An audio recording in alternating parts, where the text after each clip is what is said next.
Chapter 9. Teacher's Concern. Aizawa's point of view. It was time to get the problem child and walk him to one of Nezu's special entertainment exercises. I am too tired for this shit.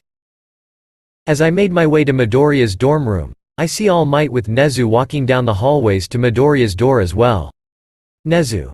Ah, good timing. I see you also came to escort him. Without any further words, I walk in front of his door and knocked. Izuku. Coming. It didn't take long for him to open the door. He looked different. He wore a black jacket with a green lining. You could see the lining on the hood. Izuku also wore gloves. It was the first time I saw my student wore that kind of clothing. I then started to analyze him. His attitude seemed to be changed for some reason. Nezu. Hello, I assume you prepared yourself well? Izuku. Hello, yes I did. His voice sounded exciting, as if he was waiting for the beginning of the exercise the whole day. It doesn't sound right. Me. As you already know, you are not allowed to bring anything with you except one thing of your choice. Izuku. I know, and wait a sec. He quickly grabbed a USB drive from his room and returned to the door, showing us the item he chose. I didn't know what he wanted to do with an USB drive. Normally people would choose some kind of weapon or personal belonging. It was strange. I know that Midoriya is a clever kid, but I also know that at some point he can be stupid and stubborn. It is a bad attitude, but he was at least overfilled with joy. His eyes had some magic sparkle in it. Now all I can see is a calculative look in his eyes. Nearly no emotion are showing, but I dismissed it for the time being. I needed to speak with him later about this. Something feels off, and I know I can trust my guts feeling. It saved my ass as a pro hero more than one time. For now I will be watching him closely. Hopefully I can figure out what's with that problem child. Nezu. A USB drive? Is that what you want to bring with you? Izuku. Yes, I prepared a great debut and this will help a lot. Nezu. Ha ha ha, I can't wait to see what you have set up for the others. Izuku. Nothing too special. All Might. Well, then young Midoriya follow us. Me. Very well. We then began guiding him to the war zone, as Nezu likes to call it. As we got to elevator which would bring us to the fake city below the school. Thankfully, it was a spacious elevator as currently all of UA's staff member are here. I handed him the map to his villain lair. He took it thankfully and his eyes had the same sparkle they didn't had a moment ago. I began wondering if I was only imagined things. He was probably the happiest child in UA. He always smiled and would be cheerful. Even after the incident, he immediately forgave us and went back to his usual self. Nezu.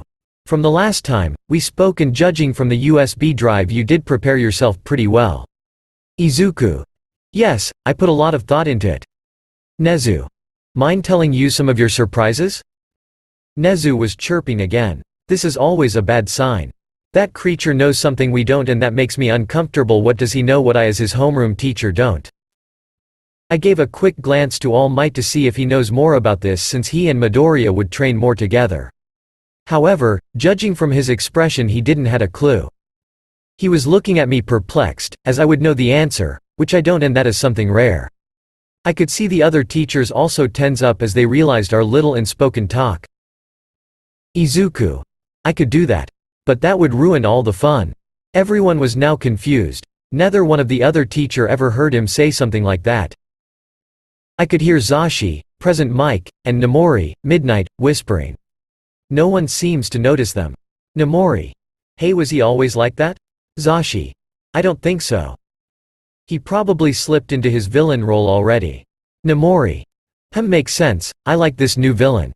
His attitude is perfect. Oh, this will be fun to watch. Too bad he won't last long. Zashi. Yeah, it's a shame none of his friends wanted to join him. As Nezu spoke up all of the teachers' attention went to Midoriya, the new villain of this exercise, and Nezu. Nezu.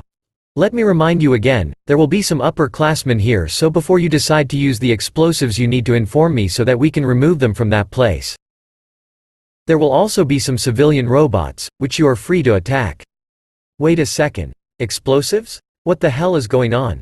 Me. Explosives? I looked around to see everyone in shook except Snipe. He somehow looked proud of himself, which in this situation is very wrong. Issued him a quick glance which said, "Why would you hand a student explosives?" I knew that the rat is crazy, but this is a new level of craziness. Nobody ever in their right mind would give a student explosive. They are dangerous for a reason. Nezu. Yes, he came to me with the request of using some explosives. Wait, what Midiya did? I looked at my student as he didn't even look back at us. He was facing the elevator door the whole time.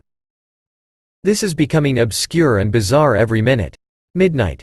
And you thought it was a good idea? Snipe. He is qualified to use them, that I can guarantee.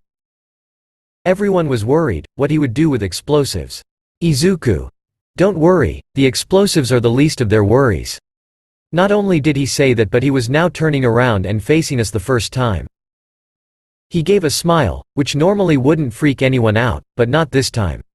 He looked insane. His eyes had calculated and bloodthirsty look in them, and if that wasn't enough, he then made a quick motion with his hand. It sent shivers down my spine, and I could see that I wasn't the only one concerned about this. The atmosphere dropped in temperature, it was now cold inside the elevator. Nobody dared to speak, only watching what he would do next. As on clue that turned around and the elevator door opened. I didn't even notice the elevator stopping. He immediately ran out only to stop some feet away in order to turn out and shout, "Let the games begin." After that, he was gone. Everyone was watching him the entire time until the elevator door closes and Nezu pressing the button to the observer room. Vlad King. What just happened? Me. Nezu, care to explain? Nezu. I wish I could, but I don't really know what just happened myself. He never showed such a behavior in the past couple of days. Hound Dog. After this is done, set him up for a meeting with me, this is concerning. Present Mike. All Might, do you know what could have led him to such a behavior? All Might. Unfortunately no. Me. You are his mentor, for God's sake. How come you didn't notice anything? Nezu. That is quite a good question. He really didn't talk to you? All Might. No. Young Midoriya never speaks much while training. Nezu. Aizawa. What's with you, did you notice something? Me. He did seem a little bit of since the incident, but he looked like he was recovering good. Nezu. As I thought. He probably didn't, and I think he doesn't trust us much. I tried to talk with him in the past couple of days and he just gave me some clues on what he is planning, but I believe he is smarter than he let himself be in front of other. The whole time we were talking we bade our was to the observer room and watched him running through the city observing everything. By the look of it he was also trying to make himself familiar, or better to say he tried to memorize the blueprint of the whole city. We watched him finding another place and then carrying half of the boxes there. As he was unboxing his weapons everyone went quiet once again. A heavy atmosphere was in the room. Nobody could really see what kind of weapons he had, since he was carefully putting them in a dark place where none of the cameras could catch a good image of them. All we could see is the amount of C4 he had. We watched him placing them basically everywhere. It looked random, but it wasn't. The places were picked carefully. Power loader. Smart move. Nezu. I agree. I hate to admit it, but he really thought this through. Damn it, problem child, how long were you planning this? Present Mike. Can anyone please explain why would he place booms everywhere? Nezu. By targeting the water supply system and then the electric generator, he made sure that the city wouldn't get any water, not electricity. It makes it harder to survive a week without any fresh water. Cutting any kind of power will enable him to be surrounded by darkness. Me. He will be harder to spot this way. Midnight. But why he police station, hospital, churches and the fire department? Me. Think about it. No one will be able to stop him once the police station and fire department are gone. Everything will be chaotic. By getting rid of the hospital he makes the survival chance even lower as nobody can get healed. All Might. Churches are a good spot as there will be a good amount of people. It makes the perfect hostage situation. Snipe. Look. How did he find the hero's headquarters so easy? Cementos. Well, it's the only place big enough for everyone, plus the way it's centered in the city allows the hero to get to any place without trouble. Vlad King. Is he? Please tell me he isn't doing what I think he is. Nezu. Oh no, he is doing exactly what you think. He is limiting any kind of food and water supply. This way they either need to split their remaining food carefully or they will be needing to steal some. Ectoplasm. I am no specialist, but isn't he also placing some of the explosives like he wants to destroy the whole building? Snipe. He is. Nezu. He wants to show the heroes that they are not safe in their own homes, and by what I can see he plans on destroying the whole city as a highlight. Hound Dog. After this I want him definitely in my office. Khan, Vlad King, Aizawa, I would suggest a meeting with every student in your classes. I have a feeling that they will need it.